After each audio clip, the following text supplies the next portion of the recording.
Hey Kelly and welcome. Today's video is about a bit of easy foraging. Yeah. Let's have a proper look, shall we?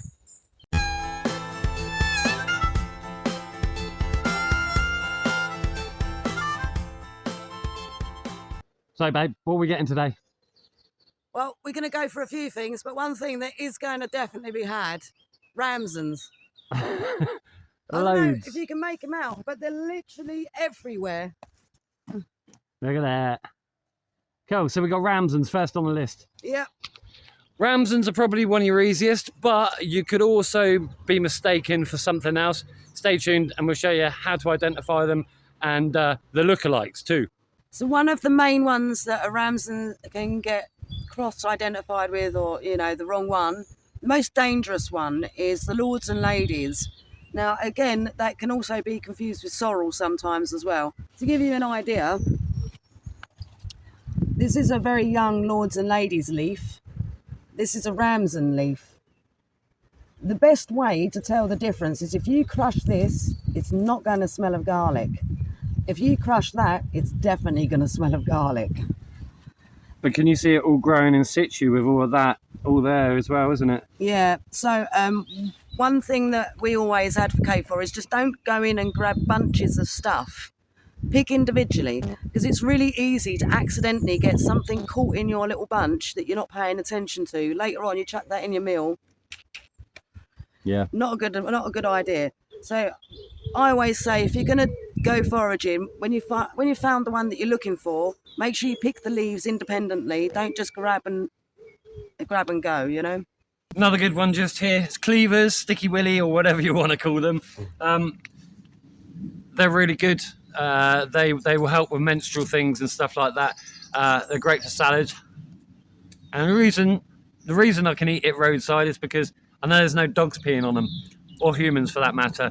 But what happens is the leaves will start to go a little bit black, and you'll know that it's the ammonia is starting to work its magic on them. So always keep an eye out for little black bits around them.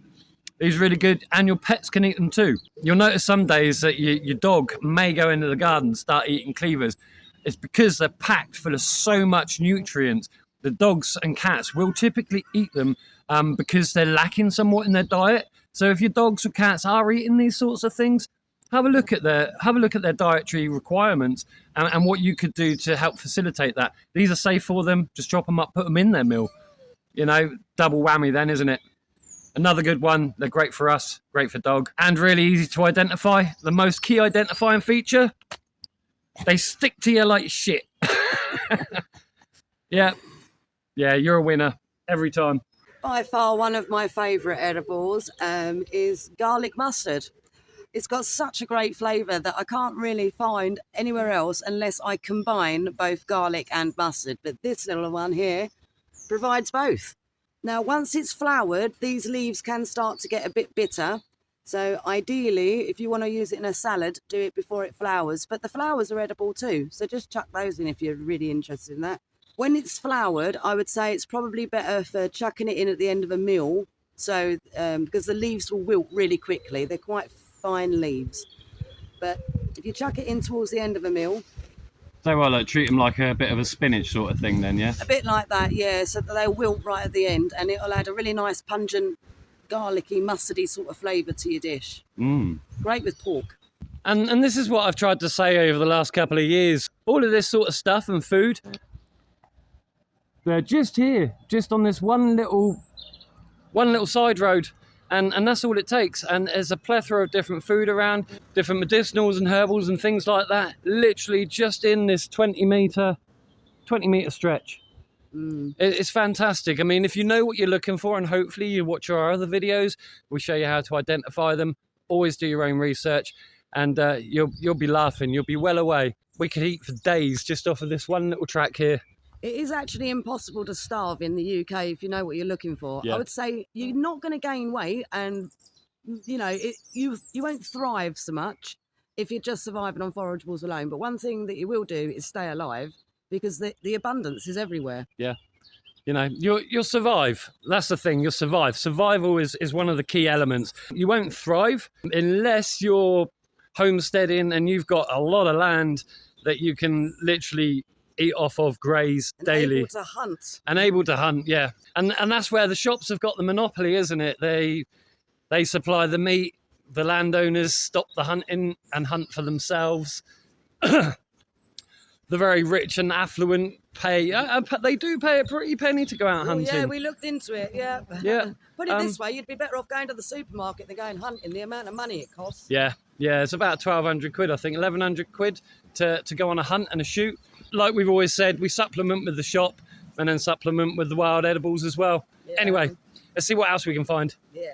Now, although strictly not foraging for an edible rather than a medicinal, used for the outside of the body, never eat it. Conker trees.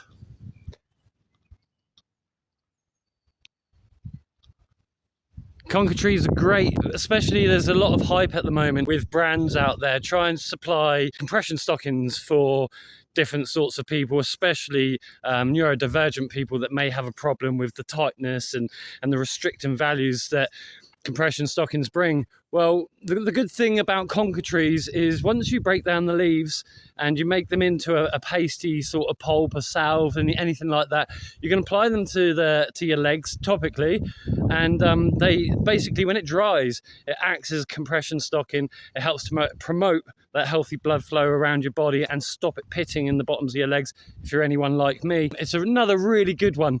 Not necessarily edible, but still foraging, especially this time of year. They're coming out, they're fresh, they're new.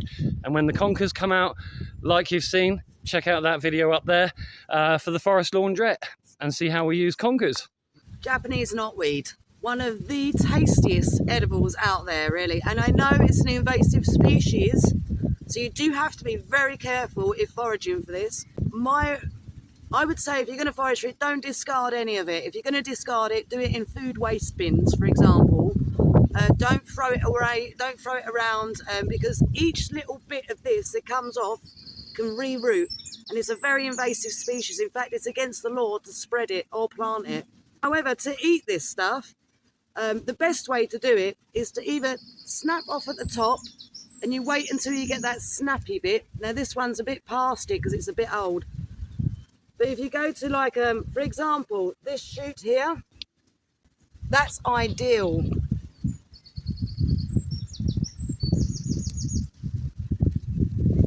That's an ideal shoot because it will snap.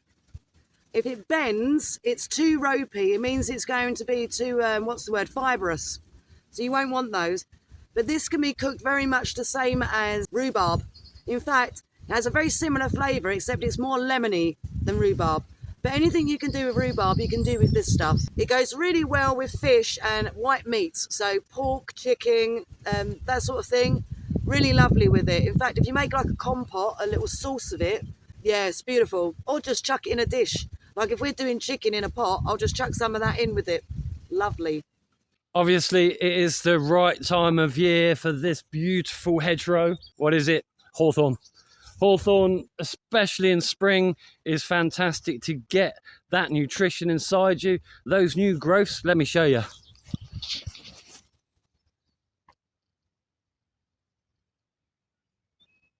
Absolutely beautiful. It's got like a pleasant, like sort of nutty flavour to it. Especially, you know, if you're allergic to nuts and things like that, you know, do look into it. It might, if you like nuts, you like the taste of nuts, definitely a good sort of substitute for that. And again, you know, always do your own research. But hawthorn leaves, brilliant at this time of year. And then it produces twice, because then you got the berries, and the berries you can turn into jams. You can do loads of different things. Have a look at Homes Where Our Heart Is. They go into all sorts of things with that sort of stuff.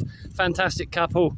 You're right, guys. You can turn them into jerky as well. You can either sun dry it, bake it, anything like that. You can even do it in an oven at your home and dry them out on the shelf in there.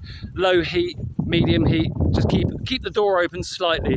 It stops them from burning and getting too hot and drying out. You've got a little bit of good airflow around, just to try and emulate the natural environment, right? And of course, we all know the dandelion. Now, dandelion is quite rich in vitamin K. So again, if you're taking any blood medication, do be careful of it, because it's probably more potent actually than nettles, believe it or not. But Dandelion is a great versatile one. So with the flowers, you can fritter them. Also, with the roots, if we run out of coffee, it's a really good substitute. I mean, it doesn't taste exactly like coffee, but of all the different coffee emulators out there in the wild, it's probably one of the best ones. Now, what you do with the root is you chop it up and then you toast it, like if you like. So I dry fry it in a frying pan until it starts to go black. And then, of course, you just put the black chunks into your cup, bit of boiling water. The chunks should sink to the bottom anyway. But yeah, it's a great substitute, you know.